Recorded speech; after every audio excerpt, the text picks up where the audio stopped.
एक बड़ा सुंदर प्रसंग। एक व्यक्ति भगवान शिव का परम भक्त था और भगवान शिव ऐसे देवता हैं कि कभी भी वो प्रसन्न हो सकते हैं। अच्छा सुंदर बात है ना, राम जी का पट लगता है, कृष्ण जी का पट लगता है, आदिशक्ति जगदम्बा माता दुर्गा जी का भी पट लग जाता है, लेकिन भगवान शंकर का पट कभी नहीं लगता, कभी बंद नहीं होता, रात दिन बराबर खुला रहता है। जब भी आओ स्वागत है, हृदय खोल के। शंकर भगवान का बड़ा सुंदर भक्त, बार बार जाता, बिल्व पत्र चढ़ाता, जल चढ़ाता, कई महीनों तक पूजा उपासना किया। भगवान शंकर बोले ये कलयुग है, वैसे ही भक्त नहीं आते, बड़े मुश्किल से एक भक्त आ गया है, इसको भी अगर हम छोड़ दिए तो गड़बड़ा जाएगा, तो इससे अच्छा प्रसन्न हो जाओ। वो सही बात है। त्रेता में, द्वापर में, शतयुग में हजारों लाखों भक्त मिल जाते थे, लेकिन कलयुग में श्रेष्ठ भक्त को खोजना बड़ी मुश्किल की बात है। कहने के लिए तो सब भक्त। हम जब शुरू में यहाँ आए तो कम से कम 200-500 लोग, 1000 लोग चमत्कार देखने के लिए खड़े हो गए। महाराज आज जैसा तो इस सृष्टि में कोई है ही नहीं। हम कहे धन्य है भगवान। हाँ, ऊपर चढ़ा दिया हमको खजूर के पेड़ में, अब हम नीचे कैसे उतरें? धीरे धीरे प्रयत्न करके उतर तो आए, लेकिन बाद में कुछ भी नहीं। भगवान शंकर बोले एक ही भक्त मिला है, प्यारा सा भक्त, इसको अगर छोड़ दिए तो हो जाएगा गड़बड़। प्रकट हो गए भगवान शंकर, बोले बेटा वरदान मांगो, बड़ा कठोर तपस्या कर रहे हो, वरदान मांगो। बोला प्रभु कोई ऐसी शक्ति दे दीजिए हमको जिससे हम जो चाहें सो मिल जाए। भगवान शंकर देखे 2, 4, 5 बार, बोले कहीं ऐसा तो नहीं है कि अपना काम बना ले बाकी जय श्री राम। फिर बोले कि अगर वरदान नहीं देता हूं तो गड़बड़ा जाएगा, एक शंख दे दिए। शंख लिया भक्त, बोला महाराज इसकी विशेषता भी तो बता दीजिए। शंकर भगवान बोले जो भी मांगोगे इससे वो तुमको देगा, लेकिन एक बात ध्यान रखना, तुम्हें एक देगा दूसरे को 2 देगा। बड़ा परेशान हो गया, रात दिन बराबर जल चढ़ाया, बिल्व पत्र चढ़ाया, खूब परिश्रम किया, सर्दी गर्मी। और भगवान शंकर क्या बोल दिए। अब बेचारा गया अपने धर्मपत्नी से, बोला सब बेकार हो गया। धर्मपत्नी बोली कैसे? वो धार्मिक थी, बोली कैसे? अरे कैसे क्या, भगवान शिव बड़े मुश्किल से तो प्रसन्न हुए, प्रकट हुए, हमको शंख दिए। शंख की विशेषता यह है कि हम जो भी इससे कुछ मांगेंगे हमको तो दे देगा, लेकिन हमारे पड़ोसी को 2 देगा।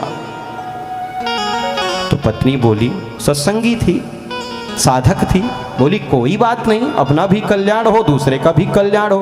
अरे कैसी बात करते हो, अपना तो कल्याण हो लेकिन दूसरे का क्यों कल्याण हो?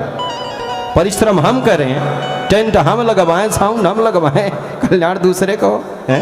ऐसा नहीं होना चाहिए। ये जीव की सोच है, ऐसा ही सोचता है। पत्नी बोली कोई बात नहीं है, अपना कल्याण होगा ना, दूसरे का हो जाने दो। बोला ये तो खतरनाक है, इससे तो बच के रहना पड़ेगा। अब उस शंख को छुपा के रख दिया। बोला कभी जब जरूरत पड़ेगी तो निकालेंगे। चला गया परदेश, खूब मेहनत किया, परेशान हुआ। एक दिन अचानक ध्यान में बात आई कि मेरे यहाँ तो बड़ा सुंदर शंख रखा है, काहे को परिश्रम कर रहे हैं, इधर उधर जा रहे हैं। आया घर में, थोड़ा कुछ क्रोधित था, उठाया शंख बजा दिया। शंख देवता प्रकट हुए, क्या चाहिए बोलो, क्या आपको चाहिए मांगो। बोला भगवान रहने को घर नहीं है, एक सुंदर सा घर बना दो। बढ़िया सुंदर घर बन गया, और नजर उठा के देखा तो पड़ोसी के 2 घर बने सुंदर सुंदर। बड़ा दुखी हो गया, अपने घर को ना देखे, बार बार उधर देखे, है भोजन करे, आधा भोजन छोड़ के फिर बाहर निकले, घर देखे। जीव की यही वृत्ति है, जब तक अपना स्वयं का जीवन बनाने के लिए संकल्पित नहीं होगा तो कल्याण हो ही नहीं सकता है। कितनी भी कथा सुन लो, कितना भी सत्संग कर लो, जब तक सत्संग का सार हृदय में धारण नहीं करोगे तो कल्याण नहीं होगा। फिर एक दिन परेशान हुआ, भगवान खाने को कुछ नहीं है, फिर शंख बजाया। शंख देवता प्रसन्न हुए, मांगो क्या मांगते हो? अरे भोजन नहीं है खाने को, यही मांगता हूं और क्या मांगूंगा। 10 20 50 बोरी अनाज आ गया, पड़ोसी के यहाँ ढेर लग गया। अब अपना सब कुछ ना देखे, उसको देख देख के बार बार परेशान। एक दिन क्रोधित हुआ, भयंकर क्रोधित हुआ, अपने धर्म पत्नी से बोला कि इसको अब मैं नहीं छोड़ूंगा, बहुत बर्दाश्त कर दिया। सुनने की बात है, समझने की बात है, ये हम सबके जीवन की कथा है, ये हम सबके जीवन की कथा है। क्रोधित होके फिर शंख को बजाया, शंख देवता प्रकट हो गए, मांगो क्या मांगते हो? एक हमारा नेत्र फोड़ दो। अच्छा जी, फोड़ दिए। पड़ोसी के दोनों फूट गए, क्योंकि अब जब पड़ोसी को डबल मिल रहा है तो ऐसा भी तो होगा ना। एक नेत्र फूटा, पड़ोसी बिल्कुल अंधा हो गया। अब बोल अब बढ़िया है, पत्नी को बोला अब अच्छा हुआ। जाए बाहर देख के वो सूरदास बन गया था, हंसे आनंद ले, अब ठीक। फिर सोचा इसको अभी जो है ना अवसर देंगे तो गड़बड़ा जाएगा, इसको बिल्कुल पहुंचा दो ऊपर। फिर बजाया शंख, शंख देवता प्रकट हुए, मांगो क्या मांगते हो? बढ़िया सुंदर एक कूप खोद दो हमारे आंगन में। शंख देवता बोले तथास्तु, ऐसा ही होगा।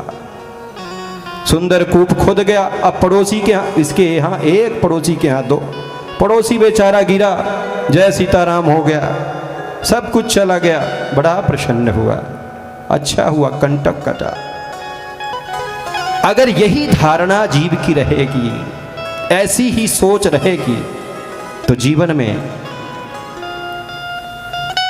कभी भी ये मत सोचो कि परमात्मा की कृपा मिलने वाली है।